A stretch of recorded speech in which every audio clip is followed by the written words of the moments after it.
Hey guys, welcome to Denny's. Today we're going to be going into episode 16 of the Weekly Loot Cave. This is the series where I go into the most efficient farms for some of the most notable drops each week in the first Descendant. So if you like what you hear and you want to see more, every week I post this video. Do not forget to subscribe, like the video if it helped you out, comment any feedback you've got from me. We're live 5 days a week on Twitch as well, so I'd love to see you guys there if you get the chance to stop by. But without wasting too much time, let's jump right in and let's start with the reactors. All right, so first up we have Defense Line. The mission of choice is going to be the Valby Outpost Farm here in Fortress. Now, this is a non-attribute impact and dimension reactor, so this is going to be for your Gley, specifically the mobbing Gley, as well as the mobbing Valby if you so choose to use them. You're going to want to get a Peacemaker rolled with your choice. Honestly, you can do dimension boost, non-attribute boost. You can do range boost. It really doesn't matter. Any combination of quality of life for mobbing will be just fine. Obviously, this is not going to be for a bossing reactor, but it's a very, very good week to get this reactor. We haven't had one of the really good farms for the non-attribute impact and dimension in a while. So if you want to do a mobbing Gley ever or a mobbing Valby, this is definitely going to be the week to do it. And then next up, we have Blair. So Blair's is dropping from shipment base located in White Knight Gulch this week. The mission of choice, as we all know, is going to be the classic mission where you pop up all four of these reactors and then you just kind of go in circles. Everybody knows it.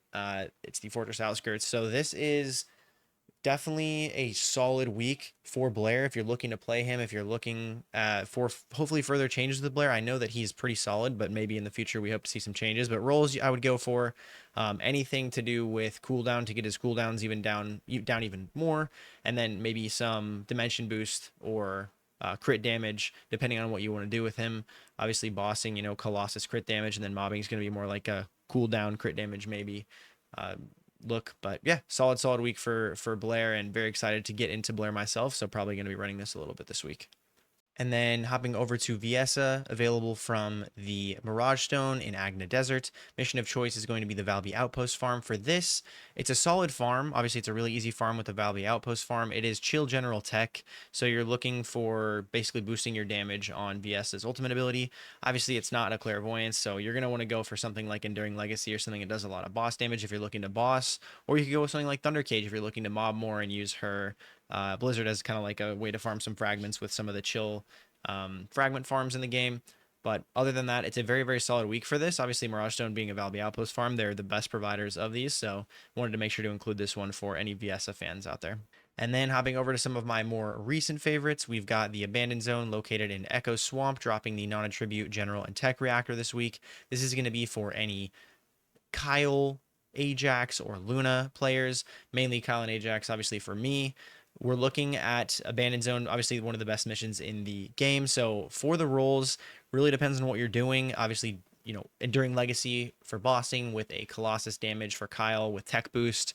And honestly, even Ajax, maybe like something like Duration or Cooldown, because obviously, with Ajax, you're looking at doing a lot of damage with your guns instead of doing damage to your abilities. So that's what I would go for there. But that being said, as far as Luna, I do not know 100% what I would go for on Luna, as I have not played her that much and I haven't looked into her too much. Soon to come for sure, but nonetheless, the best mission in the game is available for Ajax and Kyle this week, as well as Luna. So definitely going to be utilizing this a little bit this week.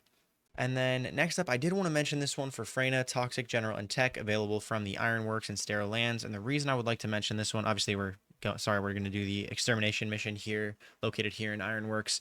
The reason I want to mention this one is because I'm hoping for some Fallen Hope changes with the upcoming update in a day now, tomorrow actually.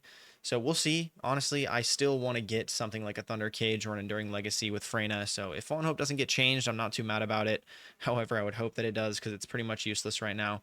But yeah, this one is going to be a solid one for Freyna, especially this week. If there ends up being any changes, this is probably going to be the farm of the week. It's not the best mission in the game, but it is an extermination mission that you can complete mighty quick. So this one is one I will be keeping an eye on for sure. And then we'll talk about really quick the Electric Impact and Singular Reactor, available from the Fallen Theater in Kingston. This one is going to be for anybody who still wants to play Bunny as a crit Descendant. I'm not going to do it anymore, probably. I really do enjoy the non-crit Bunny. However, it's the only one where you can get a singular electric reactor this week. There is one in the Hagios Fractured Monolith where you can get General Round Singular, but Fractured Monolith is probably one of the worst zones for missions in the entire game. You can definitely go and get one if you want to for Bunny if you don't want one of these impact rounds ones. But the Fallen Theater is a very solid way to get one for Bunny if you're in need of one. So if you're looking for a singular electric reactor for Bunny, this is definitely the mission to go to. Obviously, the extermination mission on screen, and then I just like to go for non-tribute and electric boost, or sorry, electric boost and singular boost these days for Bunny. And that is pretty much as simple as it gets for me with the damage that I like on Bunny. You can also get a duration and cooldown one if you want to run some of the builds that I recommend that I have on my channel. However, if you don't want to get too crazy with it and just do some extra damage, just get those damage boosts on there and you'll be good. And as the last one that I wanted to mention this week for the weekly loot cave, we're going to talk about the one located in the Grand Square, the non-attribute general rounds dimension. As you can see, the mission on screen is what we'll be running. Now, this one it might be super underrated this week because we may see some changes to some weapons in the general rounds category that we haven't been using a lot. I'm looking at some of the ARs potentially, but don't really know as of yet what it's going to be. We're going to have to wait a day, obviously. However, really looking forward to some changes. This might be pretty crazy for specifically Jaber, Valby, and Gley. This is already pretty good for Gley. You want to go for a Python roll here. You want to end up going for something like, damage to Colossus if you want to go for her new Massacre build mixed with the duration or cooldown, so you can get that infinite uptime on her ammo. And then obviously for Valby, do what you want as far as mobbing or whatever you want to do. Cooldown, duration, should be able to get enough of that on your mod set with your Descendant. But you could go for something like non-attribute boost, dimension boost, and then Jaber, duration, range, cooldown, whatever you want to go for a mobbing. Obviously, Jaber's not in a really good spot, but I'm thinking because of the changes we might see to some weapons, this might be a pretty good one. It already is a very solid one. However, I just wanted to spend a little bit of extra time talking about how I think it might just be a little bit underrated depending on some of the weapon changes that we do get for sure. And then really quickly, I just wanted to go over kind of like final thoughts and what I think, obviously, prepare for the changes coming tomorrow. So obviously, every single reactor in this video is going to be a solid farm, guys, even after the changes. However, we don't really know what's going to happen, how they're going to, how exactly the reactor implant system is going to work. So these will still be good. However, I might make some kind of update video after the changes to determine if there's anything worth farming due to some of the weapon changes that they did make. I absolutely will be doing that if necessary.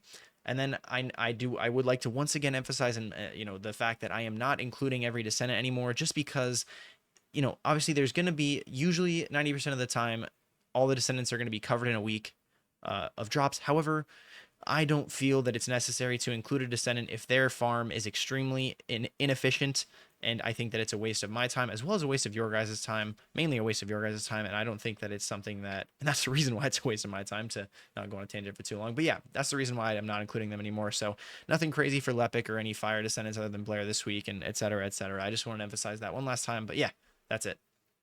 And that's pretty much the video, guys. I hope that you enjoyed. I appreciate you for staying this long. It was a quick one this week. Honestly, really anticipating the changes. Might make some changes to this video, anticipating the changes on the 30th tomorrow. So we're going to have to wait and see. Really stoked for the changes. Can't wait to see you guys. Hopefully I see you on stream, twitch.tv/Denny's with an extra S. And then don't forget to join the Discord if you want to play games with other people, specifically the First Descendant right now, obviously. And then we're playing a lot of other games in there. So yeah, definitely join the Discord. And I hope you guys have a great rest of your week, great rest of your day, wherever you're at. And I'm out of here, guys. Peace out. Goodbye.